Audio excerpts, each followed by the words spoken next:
Welcome back. We're continuing our study of the history of software-defined networks. In this lesson, we'll talk about the history of active networks. We will talk about what active networks are, the motivation for active networks, and the technology that supports active networks. We'll also talk about how active networks relate to software-defined networks, as well as the legacy of active networks for SDN. To remind you where we are in this module, we just completed a lesson on the history of central network control, which dates back at least to the 1980s and AT&T's network control point. We're now going to study the origins of network programmability, in particular its roots in the active networks projects of the 1990s. So first of all, what are active networks? Simply put, active networks are networks where the switches perform custom computations on packets as the packets travel through those switches. Some examples. You might imagine a router or every router in the network performing some kind of tracing or a program on the packets as they travel through the routers.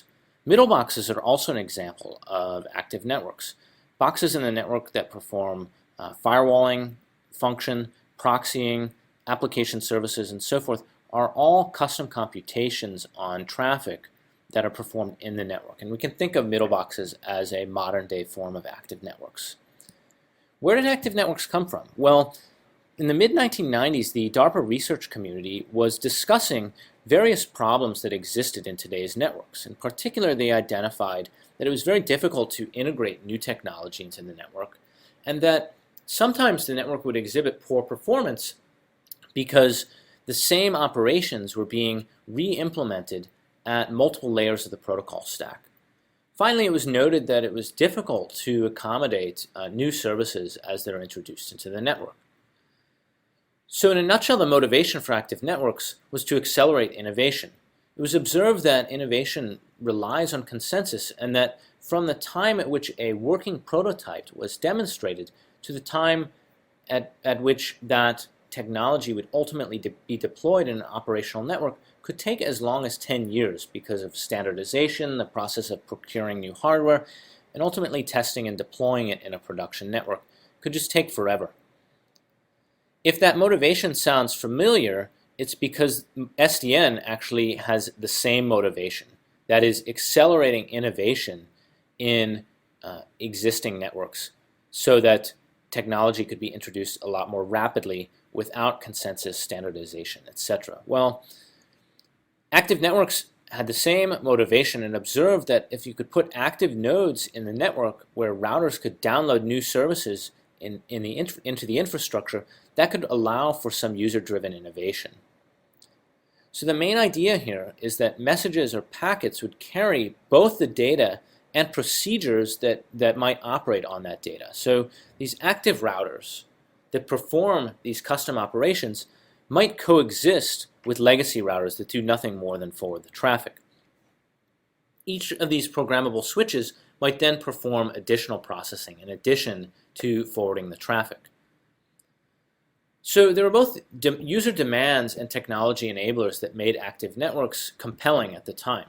On one side of the coin, the demand side, the proliferation of firewalls, proxies, transcoders, etc. resulted in a lot of ad hoc point solutions to solving various custom packet processing problems. And the goal or the vision of active networks was to replace a lot of these ad hoc approaches with a more unified approach. On the flip side, we had technology push or enablers. There was a lot of research and technology being developed at the time in support of safe execution of mobile code. In particular, Java applets were emerging, and those provided the ability to develop portable code that could run in one place or another, and it allowed shipping code around, which was a very natural supporting technology for certain types of active networks. Also, various operating system support was being developed. The Scout operating system focused on support for real-time communications. The exokernel developed new technologies to allow safe access to low-level resources, and Spin focused on providing trustworthy code or providing technologies that could enable generation of the trustworthy code. So there are two different approaches to active networks. The first was a rather extreme approach, and that was essentially that every message or every packet actually carried a program. And active nodes along the network path would evaluate that code that was being carried in the packet. So the code, as it was carried in the packet, would be dispatched into an execution environment that was running on a programmable switch or router. We'll take a look at capsules in a little bit more detail on the next slide, but the other approach was something that looks a lot more familiar to us now and almost looks like SDN. And the idea here is that you could have programmable switches where code would be installed. These programmable switches then would perform custom operations or processing functions on packets depending on values in the packet header field. So essentially, packets would be dispatched to the appropriate code block depending on the values of packet headers. So that sounds a lot like SDN. You wouldn't be mistaken. Let's just take a quick look at capsules. So capsules essentially expand the existing packet header. So in addition to having the regular IP header with your payload, you would have an active networking header. And this particular one was the ANTS header. This was developed at MIT. And this header actually had a few additional fields. One was the type, which specified the forwarding routine to be executed, in a particular code by reference. The previous address basically told the node where to obtain the forwarding routine if it wasn't available on the present node. The dependent fields allowed the packet to pass parameters into this code. And then, of course, there was the payload itself. So some previous notable projects in active networks. One was the ANTS project, which we just referred to, and that actually took the packet capsule approach, where Java programs would actually be carried with these packets. Naturally, this introduced some limitations for guaranteeing quality of service, and in response to that, the University of Arizona had implemented something called the JAWS JVM, which provided better real-time performance for active network scenarios. There was also the Switchware program at Penn, which developed a programmable switch and a scripting language that could support the invocation of switchlets. The Smart Packets project at BBN focused on applying active networks to network management problems. Open Signaling at Columbia developed a language called NetScript, which allowed a programmer to specify custom packet processing routines and pipelines on streams of packets.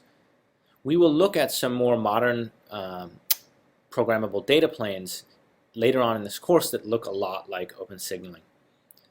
Finally, there was the Tempest project at Cambridge, which invented something called switchlets, which was a programmable, virtualizable switch, and we'll look a little bit more about at that in the next lesson.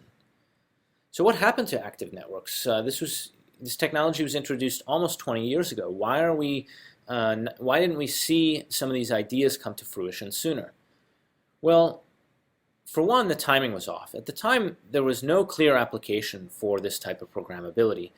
As we've seen now, and as we'll see throughout this course, one of the killer apps or killer environments for SDN was the data center and the cloud. And at the time, the data center and cloud just didn't exist. So there was no particularly clear application for active networks, at least no immediate application.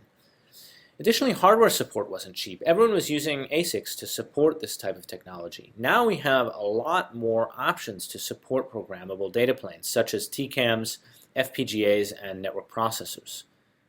There were also some missteps. In particular, there was a lot of focus on security, providing special languages for safe code, talking about packets that carry code, etc., and maybe too much focus on this as opposed to the general concept or the overall goal of how do we provide programmability in the network. So whether or not it's done by a capsule or whether or not it's done by a programmable switch was less important than simply providing that programmability or flexibility in the infrastructure.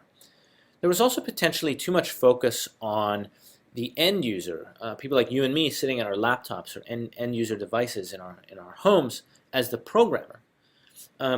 In contrast, SDN has now focused on the network operator as the programmer, or the application service operator, people who actually want to introduce new technology into the network. Finally, there was a lot of focus on interoperability between existing active network implementations and deployments. And in contrast to that, OpenFlow essentially punted that. They did a very good job with grappling with backwards compatibility in existing switch hardware. It's effectively a simple firmware upgrade to provide OpenFlow support into existing switches, and many switch hardware platforms already support these basic operations that OpenFlow specifies.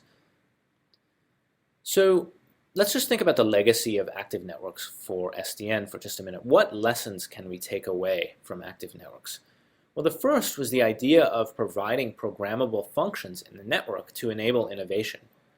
That problem statement, or that motivation, is almost identical to the SDN motivation, and it has roots in active networks. The second was that idea, the programmable switch approach, where switches would actually carry code, or code could be installed on switches, and then the packets or values in the packet headers would determine how those packets would be demultiplexed into the correct code block. That idea actually came from active networks, and we've seen it over and over and over again in projects like Planet Lab, FlowVisor, Genie, even now all the work talking about how to integrate SDN with middle boxes. It all has roots back into this idea that came from active networks. Finally, just one more point on middle boxes. It's worth noting that active networks paid a lot of attention to middle boxes. One of the motivations for active networks was the proliferation of different kinds of middle boxes and the vision for a unifying architecture. So we're now seeing the same type of vision being espoused in various SDN projects, and it's probably worth going back to look at some of the work on active networks to see whether or not some of the same lessons that were learned there could be applied to integration of middle boxes with SDN.